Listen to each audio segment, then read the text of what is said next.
Okay, I think we're live. So, hello, my name's Jennifer Higgy. I'm a writer, Australian writer living in London, although I'm in Greece at the moment. And thank you so much for inviting me to take part in this discussion tonight. And happy 60th birthday to the Kunstsammlung Nordrhein-Westfalen. It's a great anniversary. And thank you also very much to Vivian Trommer for her marvelous organization of this discussion. And also it was extraordinary watching just now the statements by the various museum directors, really fascinating. And I look forward to revisiting them.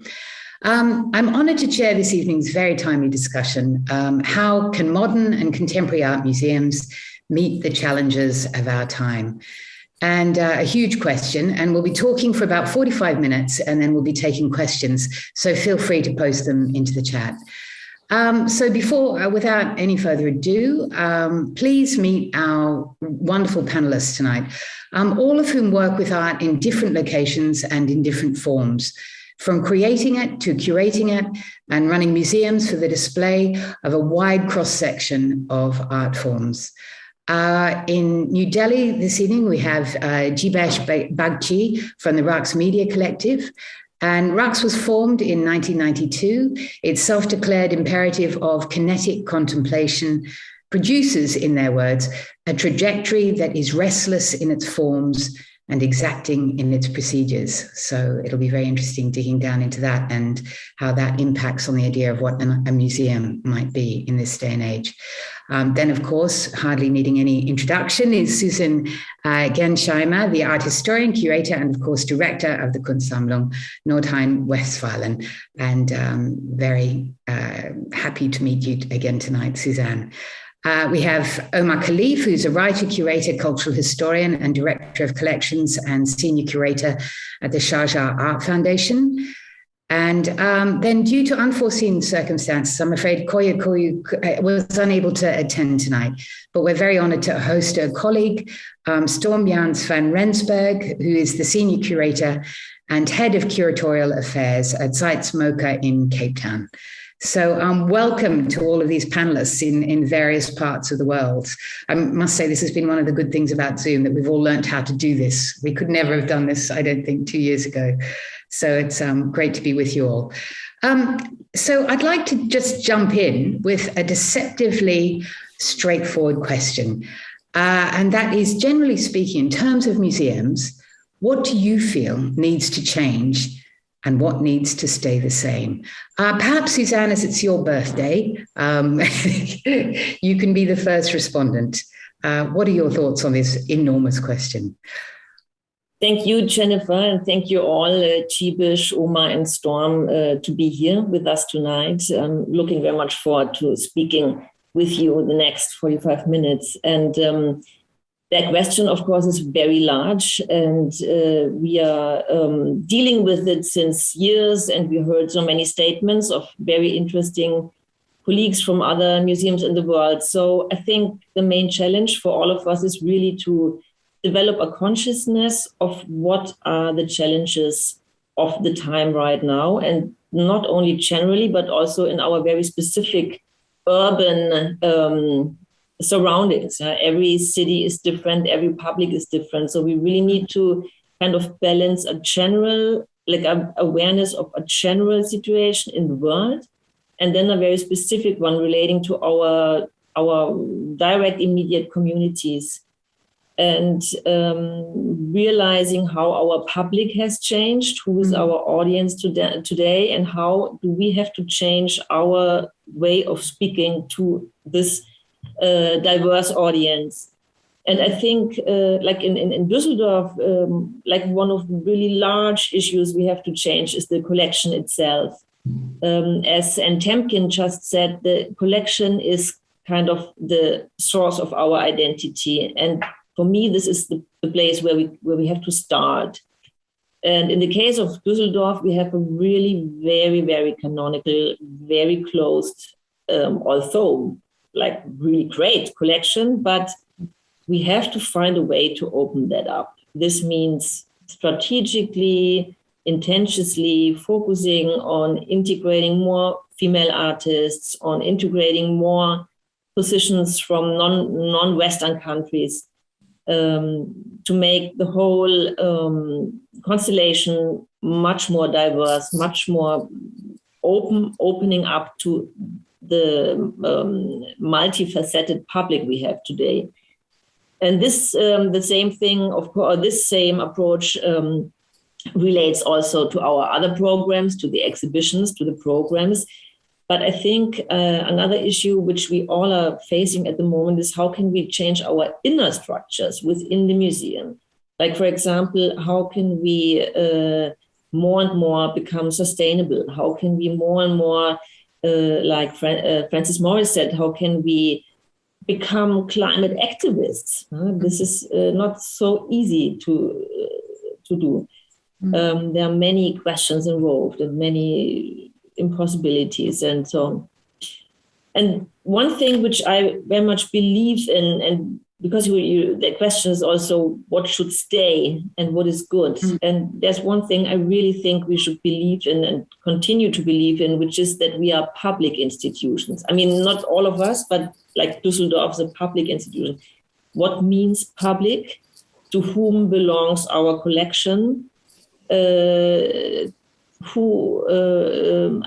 can we make our space open for whom? And how can we really take the idea of publicness? How can we take it serious? And how can we deal with it in a responsible way? So that's something I think we can also continue more thinking about what means public today. Absolutely. And I think that it's very interesting thinking about your role as a museum that has been around for 6 decades, and say museums such as your museum, Storm, in Cape Town, which is about to turn 4. So it's a very new museum in a very different context, and dealing obviously not just with the European art, but the art of the African continent as well. So how is it that, what is your response to this question about what needs to stay the same and what needs to change in terms of museums from your context? Thank you, Jennifer, and thank you, Suzanne, also for those considerations. And I think it certainly echoes a lot of our thinking. But I also want to move this conversation into away also from abstract spaces of thinking and contemplation, but also kind of this certain reckoning that I think has happened, I think, across museums and experiences, since the start of the pandemic. It's a reckoning about our purpose, our kind of impact, our communities, our role, a big question about kind of just relevance as well. And I think we have, of course, we play very important roles in that, but I also want to move us into spaces of doing. And I think if there's one thing for us as a nascent institution, is that we're in the process of making a museum, and a process of making a museum as critical practice. And so for us, it's also about doing, and to be nimble and to be responsive and to be able to move fast. Of course, we don't have, if I can call it, the burden of a longer history. It does mean that we can also be inventive and experimental. And so that's a chance that we're taking as well. But I also briefly want to talk about our specific context, and not only necessarily of South Africa and Cape Town, but also of the continent. Then if I may paraphrase Koyo Kuo, often says that in our context, we are used to work in states of crisis. So it does mean that it's not necessarily the right way to operate and be. But these modes of crisis has also kind of like schooled us into a particular way of being and thinking, also in terms of our institution making. So these are kind of broadly, I think, what I think we want to kind of hook some of our kind of like actions onto. But then also to think about the museum as almost three-pronged, a place of knowledge and learning, a space of doing and making, but ultimately also as a space for learning as well. So would you say that what you take from the past in terms of the positives would be the idea of curating in terms of being a caring activity, like something that cares for objects, cares for ideas, and moves them forward? Absolutely. And I think what needs to stay, and what I know, kind of at the beginning of, being closed for such a long period of time and sporadically being closed, is that what we do value I think is essential about the work of museums is that there's engagement with public, as you say, Suzanne, but it's also particular engagement with objects in a particular environment and space. And I think there's something that we cannot take that I think remains for us. It's a space to be in as a public, as a person, and to have that engagement in that environment. And that's a kind of, I don't want to call it a communing with objects, but I think that is something that very much for us stays. And what the pandemic has taught us as well, though, is like how we communicate with our audiences and how we reach them. And I kind of think we're all on a big learning curve at this particular moment. Yeah, absolutely. I mean, look at the discussion we're having now, across the world. We wouldn't have had that a couple of years ago. So there are some positives we can take away. But Jibesh, I'm very interested to hear your perspective on this as an artist, as a collective, as a group that has not only created objects, but has also created situations and exhibitions and have worked in a sense as activists as well. I mean, if we can see the museum right now as an institution that is in a state of flux, that is being rewritten, how would you like to see it change? Thanks for staging this question. One of the most important part of our, coming from our own experience of having worked as artists and also curatorially, but mostly through the Biennale context, which completely changes the museum. It puts a different kind of pressure on the museum. But from the curator, as an artist, we have engaged primarily, what you understand is that the museum produces a problematic for itself when it invites an artist. It is part of a larger problematic. And there is a sense of a totality by which it is working, a certain kind of, you can say, provisional totalities that they work on, what is the nature of their collection, or who they are catering to, and what is the world that they are shaping.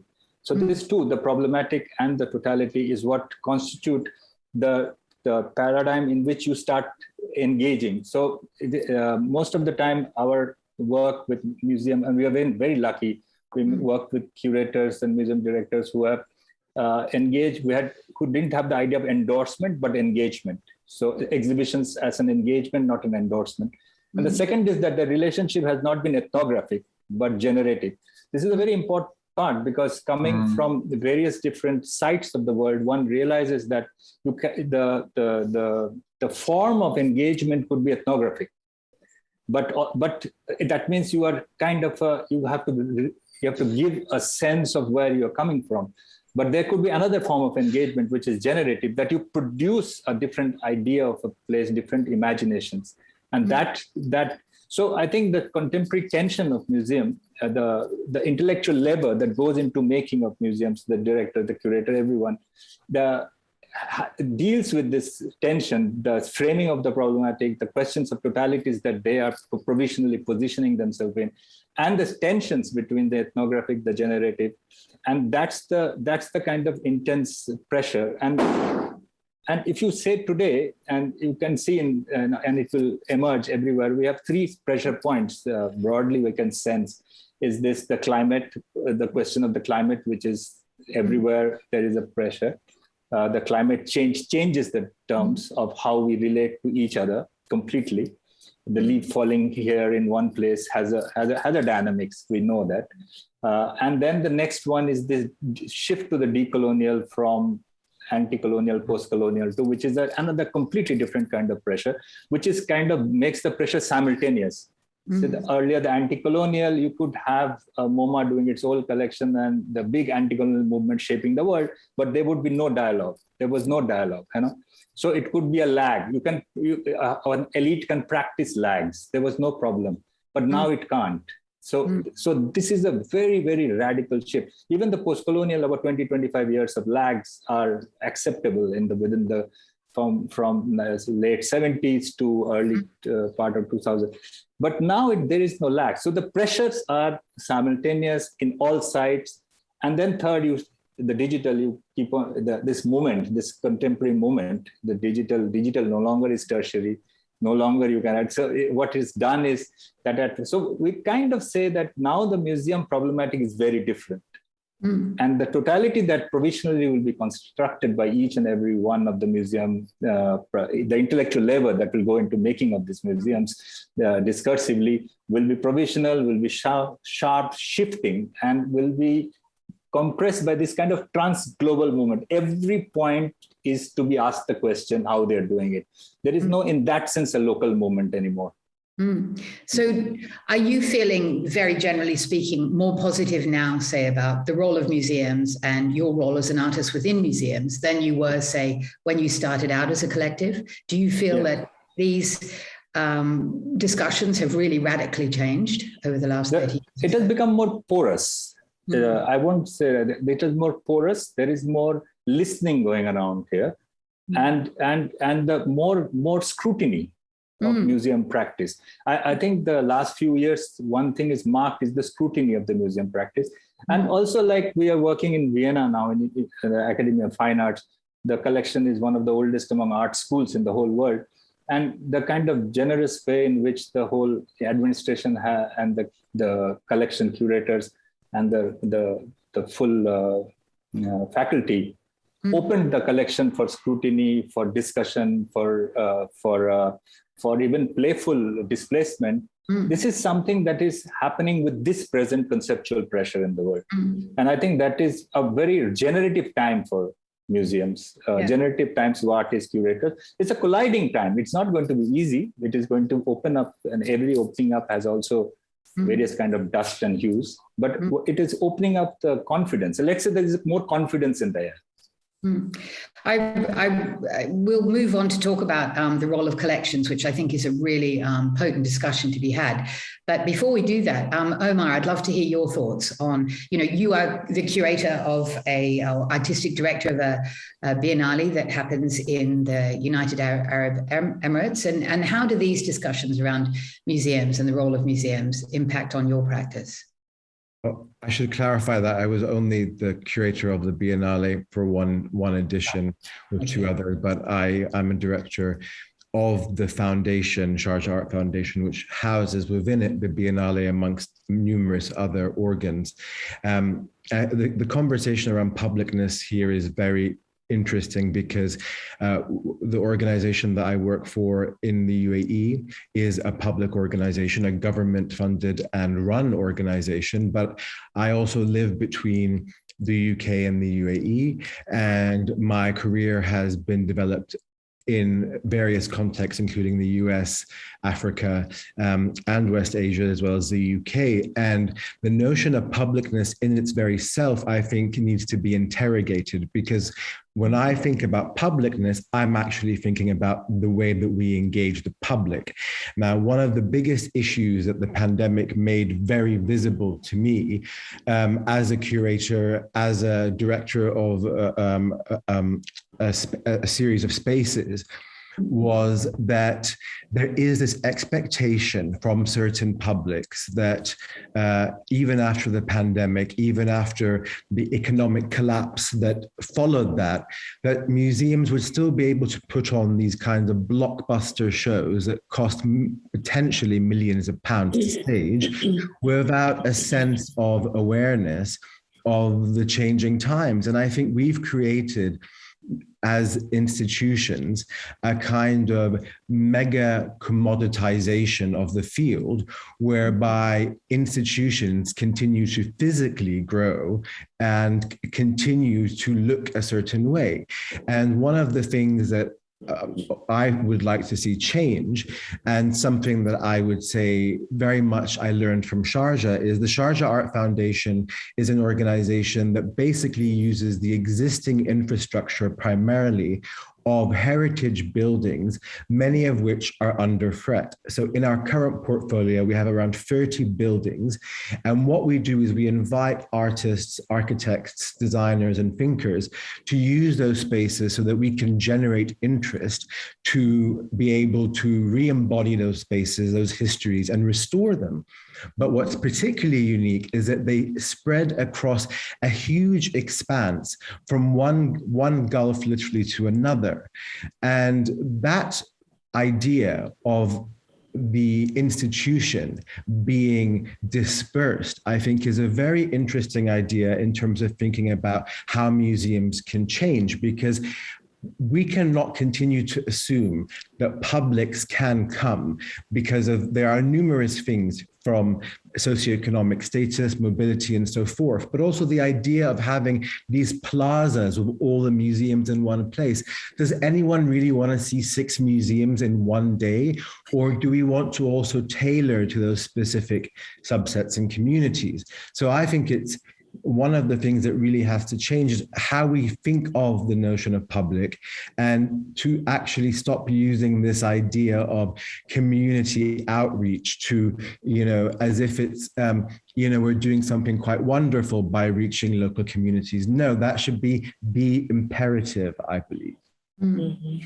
Thank you for that. In terms of your museum, I mean, again, a very broad question, but who does it serve? And I think this is, Omar's brought up this very interesting question about who is the public and what is the responsibility of the museum to the public. When you have, a very rich 60-year-old historic collection, of course, you've got many of the modern masters. The museums were founded with a collection of Paul Klee, I think.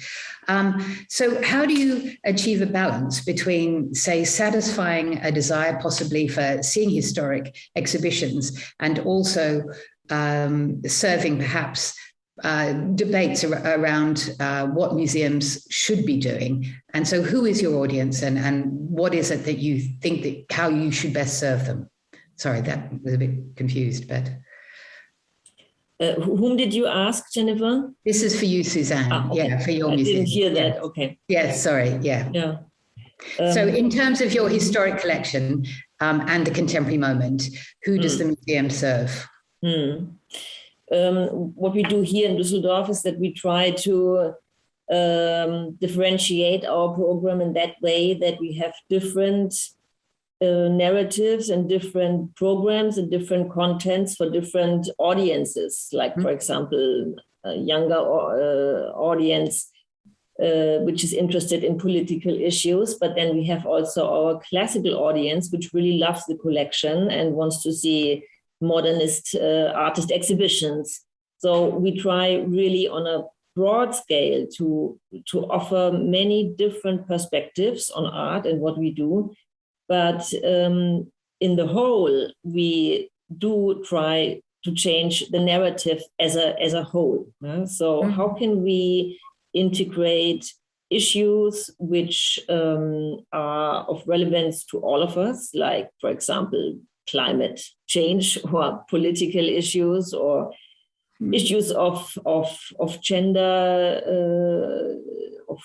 of democracy, of diversity? How can we integrate these issues basically in all our programs so that as a whole we kind of change the narrative, and also we can become a place of debate, actually. That's what we more and more want to become, place of debate, not only of looking, but of debating. And of course, the audience changes because through that, what we are doing right now, our audience became much broader. And now all of a sudden, we don't have only the regional audience and international guests, tourists, but we, on a daily basis, can communicate internationally on this level, like we do it right now. And that, of course, changes also the expectation to what we send out. I think that one of the most exciting things around art history at the moment is this idea that the art history that many of us were taught, including me at art school in Australia, was an extremely skewed and biased one. The idea that it was, white men writing about other white men, basically. And now the idea that, art history is a work in progress. It's a history of inclusion, of people of color, of different genders, of different class structures. And I think that it's a very exciting challenge now for museums to, I love the term actually that Frances Morris from Tate Modern used. She talked about not only rewilding the area around Tate Modern, but she talked about rewilding modernism. And I think that that's a very sort of rich metaphor given our climate emergency and also our emergency of self-representation too, in terms of how art history is written. And so, Storm, how does your museum rise to these challenges in Cape Town? Who is your audience, in a sense, and how do you serve them? It's a complex question because we're in a complex environment, kind of just from the city of Cape Town itself, which, kind of have so much, kind of the vestiges of apartheid still very palpable around us, and the kind of stratifications that come with that.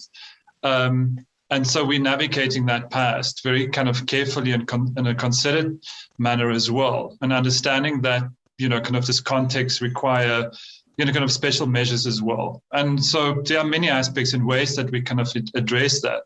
But I also want to say that, kind of we, as an institution, whilst we're based in Cape Town, we often say we're not a Cape Town institution, meaning we are an institution of the African continent and its diaspora, and that is our representation. And that we're an institution with an international outlook. So whilst we're also dealing with a kind of local context very specifically in various ways, and I can give you some examples of that as well, we are tuned in to connected what's happening with sister institutions globally. And so that is, I think, the moment that I think we all need to kind of be almost in tune with. And it comes also with certain responsibilities. But in terms of the ways that we respond, when the museum reopened in October last year, after 8 months of being closed, Koyo came up with this idea that we're going to invite every Cape Townian to bring an artwork to the museum to be installed. And we did that. And so in a month's process of collecting or asking the public of Cape Town to bring work, knowing that the kind of audiences has not been able to be the museum, or that we don't have international visitors, or we had 1,700 people rocking up to the museum to bring their artworks, and we installed every single one of them.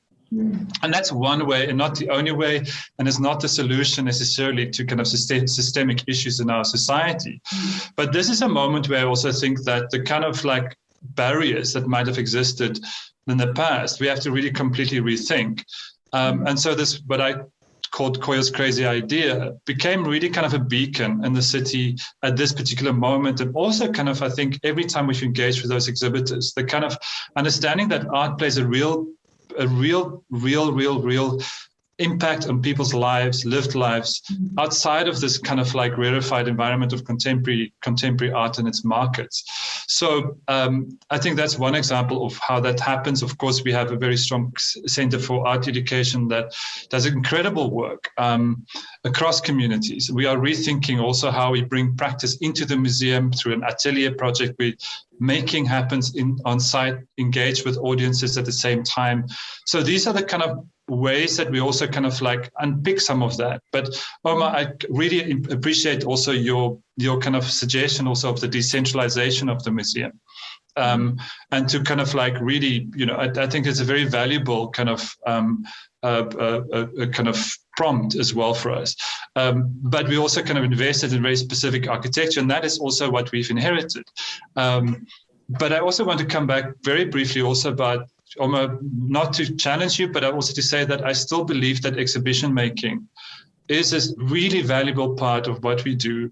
And so exhibition making, storytelling, the question is what kind of exhibitions are we making, and what kind of investments are made, and the blockbuster as a thing, kind of, let's totally revisit it. But I don't want us to not think about making exhibitions, and that language is that is so special.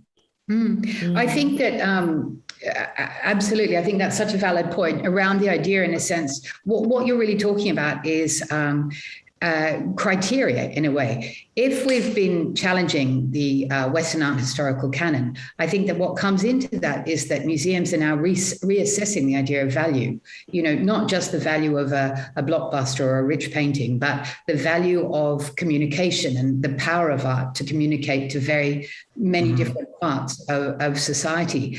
And I think that this idea of value is a really important one, because it challenges the sort of innate genius idea of that, many museums have, were founded on, in a sense.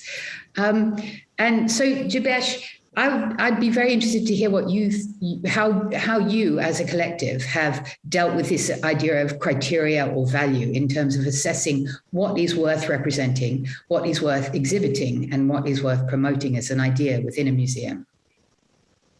See, when there are two aspects to this. One is that one is doing a kind of a quasi-curatorial or a performative work in a museum context.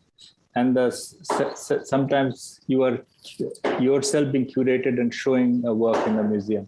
Mm-hmm. So one of the things that you understand is that the criteria is a kind of it is not a settled fixed entity called criteria or a value. It is a discursively being produced in the contact of the museum, the intellectual labor that is going on in the museum, because it's not inert.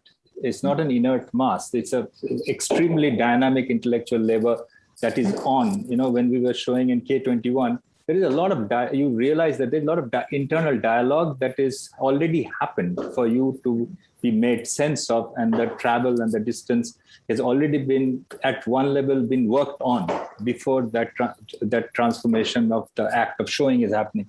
So to understand that, and then that discursively you have to produce what I think I will introduce, not criteria and value, I will with forms of intelligibility and what you leave as unintelligible. In a sense that one as artists, when you're working with forms of intelligibility. And then you do want to leave certain, not to be read ethnographically or not to become determined as being told ethnographically. You leave certain thing unintelligible for yourself as much as for the conversation or for the discursive milieu that you're part of. So, and this is something that is very dynamically and is very immaterial and intangible and continuously being formed. And formed not only during the exhibition, but formed after and wrong relay of the exhibition in the way you practice, you think your practice. But I will take another thing that in a museum context where we have worked, where there's a biennale happening, it's completely different, because biennale doesn't work through the logic of assets. In a sense that artwork is not an asset in a biennale. Museum has an idea of asset in a broad sense. In a broad sense, they do a lot of commissioning. They do have value to the commissioning, but it's not worked yet to the logic of asset. So it does have a very different relationship to the same structure. So I worked in Yokohama in a museum, which is a hard modernist museum, where you can't really do much changing, like in the collection. But when you are doing a biennale, you can do anything with that structure. You can hide the structure completely. We completely vanish the facade. So that's the interesting thing, is that in the present moment, we have the different ideas of assets and different ideas of values and different ideas of production connected with it. And I think what is intelligent about museum, the labor that is going on in museums now, in my conversation, in our understanding and reading and whatever glances we get, is that this conversation has become very active now. And I'm not talking about the immovable asset. I'm not talking about the weights of that 19th century, mid 20th century. I'm not talking about that at all, because that is beyond my remit. I think that's a different kind of insurance logic, which in the Vienna exhibition we are trying to gesture, trying to evoke, and trying to bring out. But I'm talking about those temporary forms, those kind of intangible works, those kind of interactive forms that are emerging in the last 15, 20 years.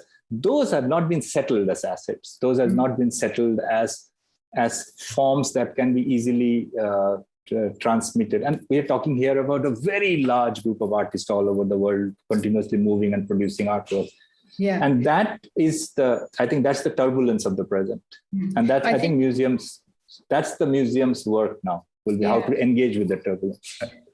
This idea of intelligibility and of course brings up ideas of local versus global as well, because what is unintelligible to one person might be intelligible to someone else, depending on, the cultural mores they've been brought up with and the visual forms that they're accustomed to. And so, Omar, perhaps you can respond to this idea, this very interesting point that Jibesh has brought up. Well, yeah, I was thinking that what I wanted to do was actually respond to that, because just every time I speak, I realize that there's a huge kind of misunderstanding about what it is that we are. But essentially, we were, a leading biennial that became, from which a foundation grew, that now incorporates the entire artistic contemporary infrastructure to a degree as an umbrella organization. And one of the things that I do as the director of collections and senior curator is to oversee the acquisition of works from the biennial. So the collection itself, which has over 1,300 works, which are primarily installation, as well as many archival materials and other things, began by trying to acquire those kind of interstitial moments, those happenings, and trying to have a marker. And actually, it's very much that desire to collect that history that led in many respects to the consolidation of the organization from the biennial itself. Because in the Middle East and South Asia, from when the biennial began in the early 90s, there was nothing like it. And still, there are very few things akin to it. So for me, the idea of there's something about this which has to do with not just value and archive, but also with storytelling. So that became one of the things that we do is we try and go back in time.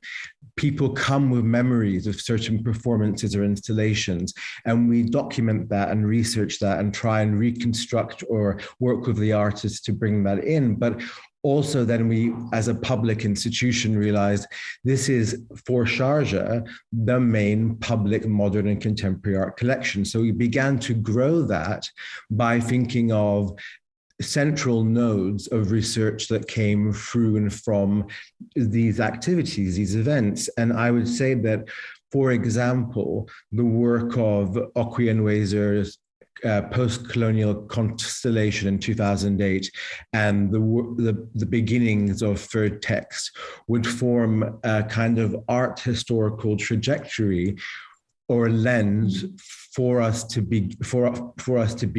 And from that, we start to schematize a kind of history that is situated, because even though you may have a collection that is in a specific place, and our audience is primarily, about 70% are people of South Asian origin who come to see our exhibitions, 20% Emiratis and 10% tourists.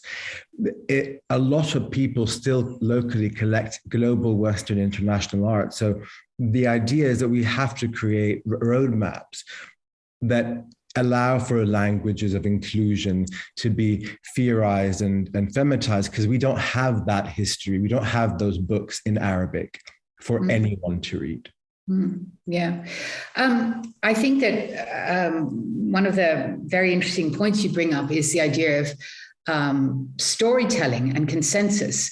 And I'm very curious about how, Suzanne, this is a question for you, about when museums have really extraordinary historic collections. And when we're at this historic moment now, when we're talking about decoloniality and inclusion and a sort of greater fairness about ideas of representation, how then do you reconcile that with, say, exhibiting artists who are, rightly considered brilliant creative minds, but whose politics don't chime with perhaps the ideas that we might like to promote today? For example, Gauguin, someone like that. Yeah, that's a really interesting and challenging question. Generally speaking, for this country, it is the case that as a state museum, we have to kind of represent the state's neutrality and should not take on a very particular political attitude or position. Yeah. But on the other hand, we do have opinions and we do have positions, and every figure working in this museum has a different one. Maybe some have the same and others are different. So this question belongs to this whole process of becoming more aware who one is, who is the institution and who is speaking. And the way through which we are speaking, I think, is the art and are the exhibitions and the storytelling we do through the artwork and the exhibitions. So, of course, we can decide which artists we are showing and which artists we are showing not. And then maybe one artist has opinion or an attitude we find critical, but it could be interesting to learn something from. Yeah, like, for example, if you take Kirchner, or Emil Nolde, where we have a very different perspective today than we had like 10 years only before, or even 20, 50 years before. And that's, of course, something which is important and where we all can learn from. Yeah? So I think it's a very delicate line and very delicate balance between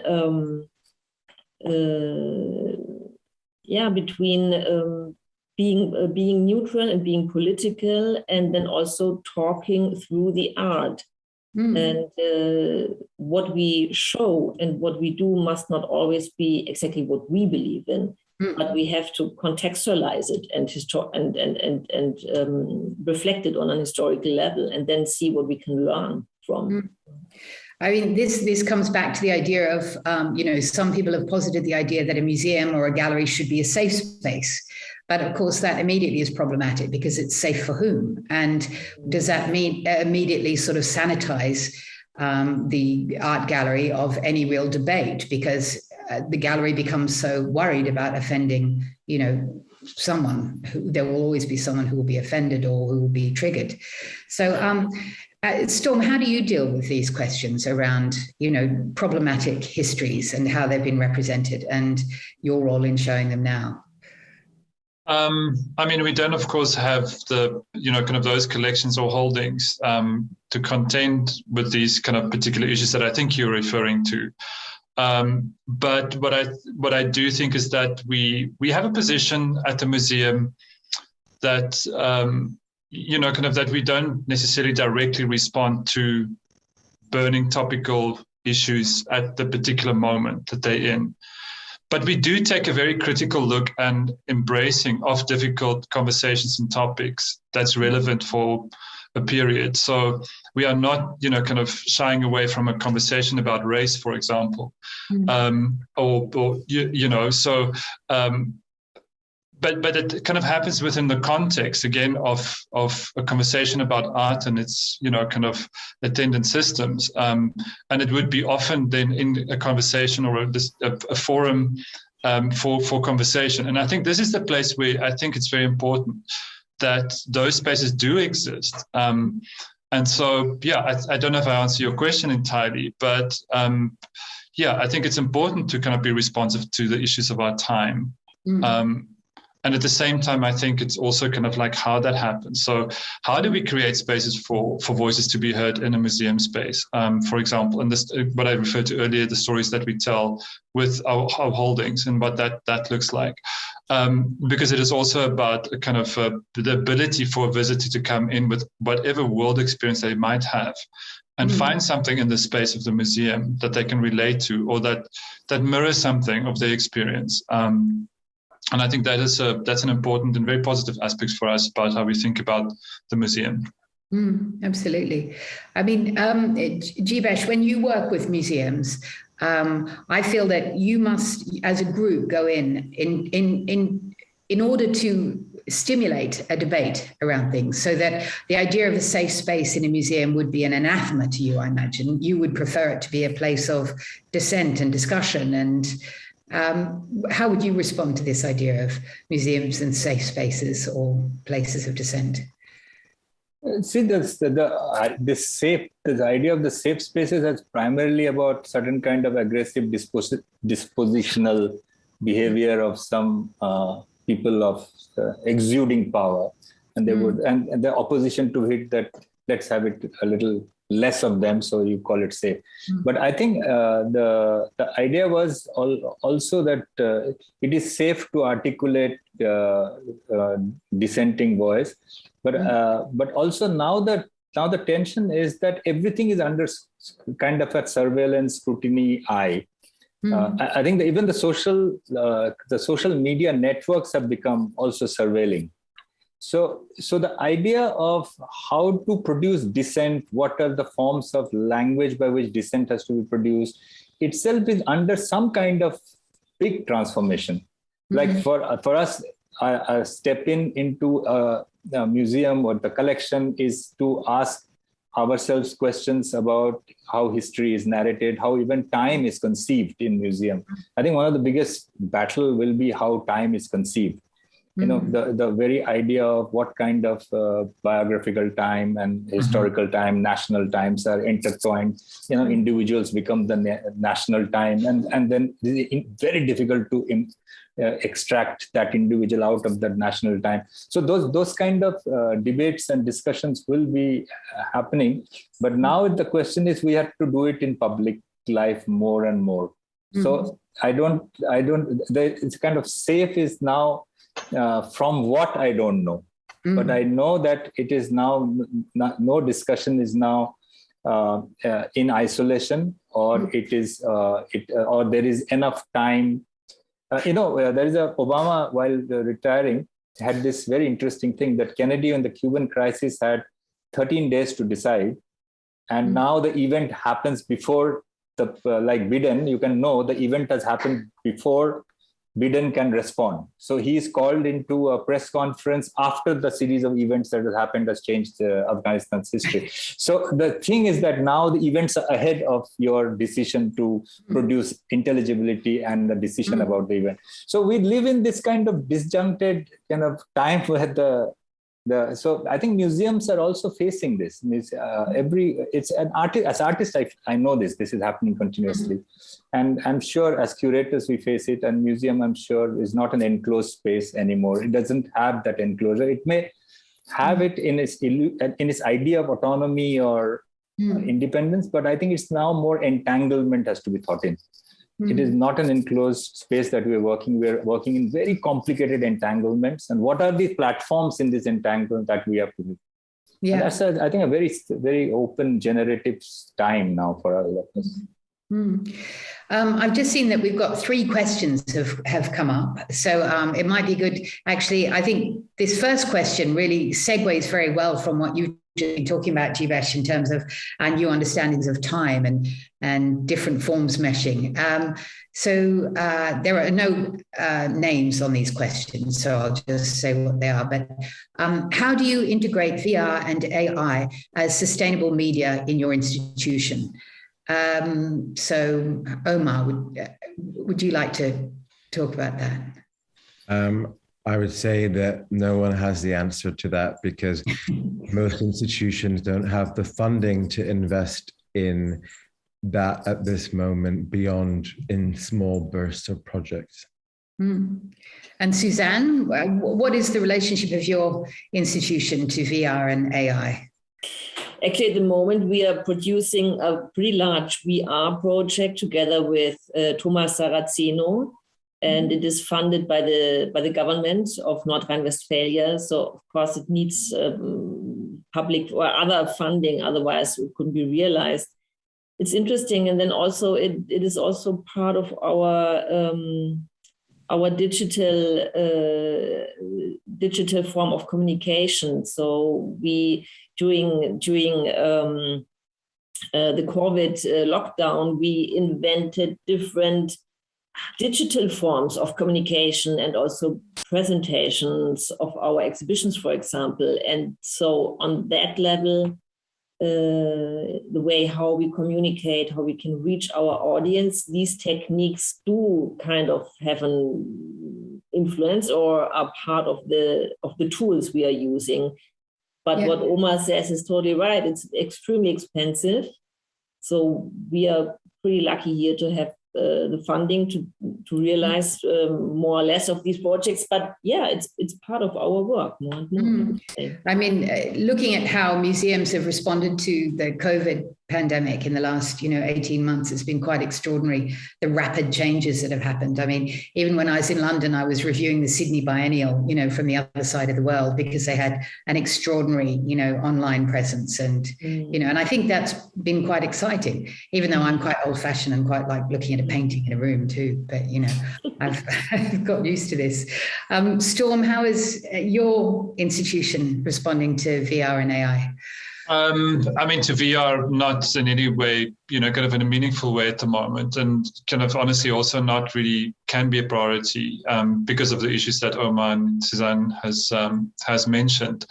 But I also want to say that I think for us, the kind of shift to the digital has been significant. And no, they're not the same, but I do think that we are seriously looking at developing those. And I think our presence online and in the digital realm has been very important for us. And in a way, almost that I think that for that moment in the beginning of the pandemic, where we all had to adjust to the idea that we are museums that don't have buildings, kind of had to fill this kind of space somehow as well, of like rethinking ourselves outside of our kind of the constraints of our architecture and the kind of physicalness of our work. And I think that is definitely kind of a significant shift that has already happened, and that we've, what you say, also adapted to. And that's just been ways of reaching audience and people. But I think in terms of the notion of exhibition making and in digital spaces, it's not necessarily something that we see as a priority. Rightly or wrongly. Yeah. So the next question, and we've got 9 minutes left, so we've got 2 more questions. So this one is regarding the term publicness. I am curious if you can elaborate on how the role of the curator can change while we are rethinking the museum. Should it change?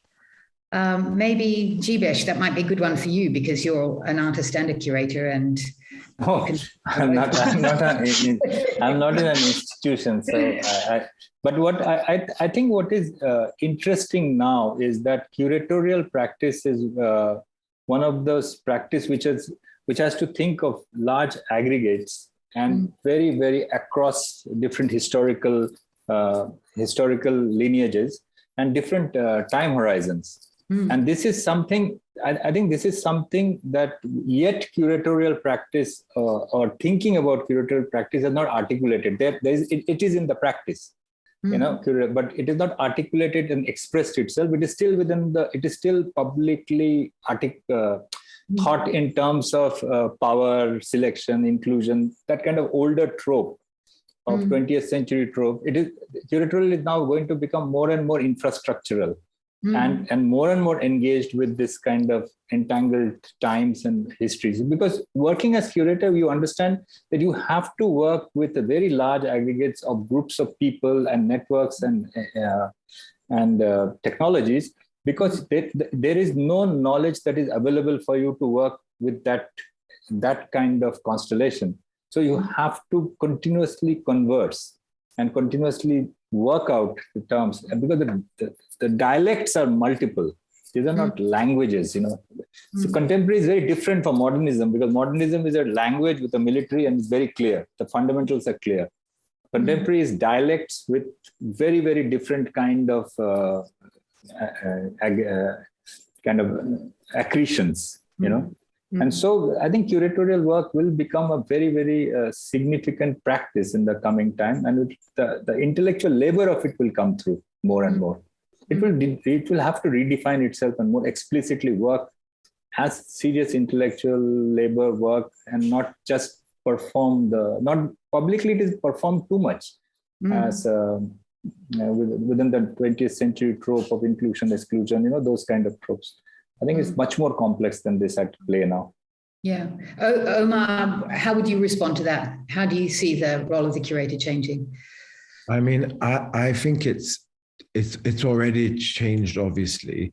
And the way that I've experienced it from an institutional perspective is that in a almost refreshing way, it has become much more collaborative. So I feel that I am, the artist in me is talking to the artist, and the theater practitioner in me is talking to the theater practitioner. It's a really more fluent conversation, because sometimes and often the case now, it's not that the resources are always less, but the mechanisms, even if it's such as social distancing, everything is being considered. And that requires a kind of lockstep involvement, which for me, as Jibesh said, it demands a different kind of intellectual rigor and knowledge, but also a kind of much more open emotional capacity to receive and to give criticism. And for me, I think it's a wonderful opportunity for us. But sometimes when you work in institutions that are, very rigid in terms of their structures of funding, it can be more complex. But I think if one is patient with the process, I think we're moving into a much more generative, collaborative space. Well, that all sounds very positive. We have one final question, and it's for Storm. It says, Storm, you said museums had a big learning curve. Is there anything we need to unlearn? Wow. Yes. But I want to share this responsibility of this question with the fellow panelists, please. But just to kind of take a stab at it. How to do this? Making a new museum, kind of what do we replicate, and what do we, what's the mimetic processes like? What is a museum, and what do we model it alongside or to?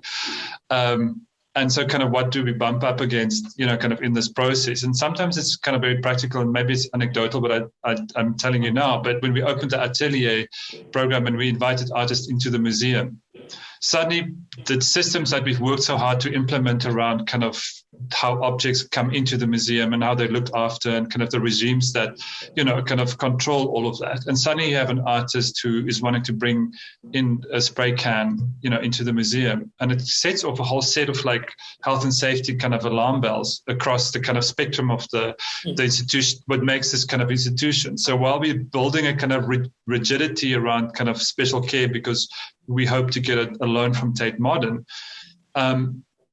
we also at the same time kind of bump up against some of our other kind of like desires. Maybe that's not the answer that this person is kind of wanting to hear. But I also do think there's a kind of a mimicking of certain kind of behaviors within museums, or what museums look like, that I think we could certainly undo. But I realize also in this process of putting up this incredible exhibition of the Cape Town artist, I had to unlearn. I had to let go of any sense of like what my taste is and what's important and what's not, what is beautiful and what is not, because everybody had to be treated with as much respect as we possibly could muster, and equally so. So it does mean that when you handle something that I had to let go, and often also with the participants that we've had in panel discussions, there's huge kind of unlearnings that has to happen, because I've also been conditioned to perform and operate in forums like this and others to, kind of this particular kind of standard. So those are definitely aspects, and sorry, it's a little bit all over the place, but I hope it gives some kind of pointers to position. I mean, it seems to me that what you're essentially saying is that what you need to unlearn is a kind of rigidity around rules and regulations, that you need to allow new stories in and new ways of making art and new ways of understanding the world in. Omar, what was that? I was just going to say, the project that Storm and everybody at Zeitz did, I have to say, is really inspiring. I didn't know about it. And it just made me think, we all work in contexts, museums that, we want to get loans, we have these valuable works, we need to represent artists' work accurately. But what I think I'm missing as a curator is that messy project space where you can do whatever, no temperature control, don't worry about it. And I know that some institutions, have that duality. And maybe it is about needing that duality, because we can't live our lives with some of what we've heard these days, around transport and the economy, the environment. Maybe we need to have some hybrid model. Yeah, it needs a quick response unit or something. Yeah. Can I share an anecdote? Please. Oh, just about unlearning. I was in Gwangju Biennale once, and there was this dinner, like friends, but all kind of cosmopolitan in their make. So we were sitting and having in this beautiful small restaurant, and the whole thing, the performatively was that we have eaten it in New York, we have eaten it in this. The taste of the world is simple. That kind of homogeneity on which certain kind of cosmopolitan performance works. And the man who was running the restaurant, a small family restaurant, he gave us a dish, said that, why don't you all taste it? And you won't believe the dish was something that has from another planet. And it completely burst the table because nobody could consume it, because it had a certain, it had a fish which was cooked for a long period, marinated and fermented in a way that is impossible. And I think that was my learning. That is that you unlearn the narrative of homogeneity and having understood the world, and then everything appears, So wonderful. So Suzanne, the final statement, what do we need to unlearn? So maybe as a kind of synthesis of what you all said, one could maybe say we have to unlearn of whom we think we are, and of our prejudices and self-images and self-esteems. And to put it differently, what we have to learn is how to share, how to open up our brains, our minds, and how to share. I think sharing is something which could help us. The idea of sharing maybe would be helpful in this process. I think sharing is a beautiful word to finish on, actually. So, gosh, we whipped through this hour. It's gone so quickly. I understand what you're saying about time, Jabesh. It's just gone. But it's been such a enjoyable and interesting and nourishing conversation, and I'm very grateful to have been invited to take part in it. And so, Jabesh, Suzanne, Omar, and Storm, thank you so very much. Thank you. Thank you very much. Thank you so much. Good night. Like I am good night. Okay. Yes. Bye, Suzanne. Bye, Omar. Bye-bye. Bye, Tom. Thank you Bye, very much. Ciao, ciao. Bye.